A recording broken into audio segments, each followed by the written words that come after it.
I've been meaning to make a video about something for basically a whole fucking year based off of the findings for my dissertation. As time has gone on, it's only become more relevant. I need everyone masking to understand and not downplay the level of suffering we have all had by perpetually having to micromanage our entire life for the last 4 years and counting.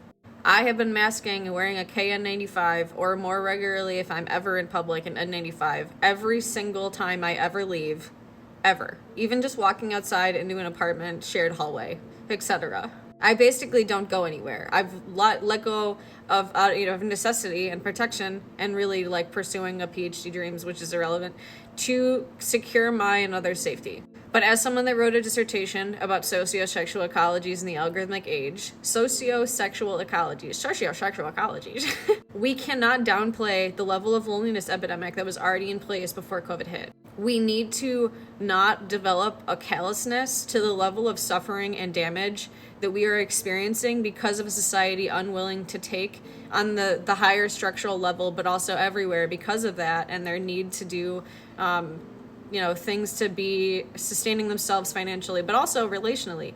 We cannot downplay the level of suffering we are experiencing because of the choices we've made to protect ourselves and others. That is a valid and a necessary aspect of our humanness that is being robbed from us because of the choice that we're making responsibly that is informed by accurate research. The level of suffering others are not willing to make.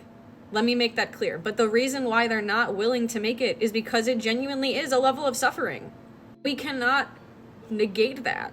And that's what I'm missing. I think a lot of people are unwilling to recognize because it's easier, and again, I say this as someone who has lived it. I have been almost entirely alone. I've barely touched anyone for 4 whole years as I study sociosexual relations. I'm telling you, this is killing us slowly. The level of stress, the level of physical and mental and emotional repercussions of loneliness are real. They're very well documented. Many folks are framing not wearing a mask these days, for understandable reasons, as if it's and myself included really, framing it as if it's there's nothing you have to lose. No, there's a lot that we have to lose, and we need to recognize that. We've lost everything, and there's an importance in self-preservation there, but we need to realize that to actually remedy the situation at hand, there need to be enormous structural changes. That's what we need to be demanding on top of people taking basic precautions like PPE, because that's what actually needs to happen. Like what happened after the 1918 flu, as it continues, obviously, in different strains since then, as we've talked about before. Anyway, the point is we need major structural changes to accommodate the world that now exists with this version of COVID. Thank you.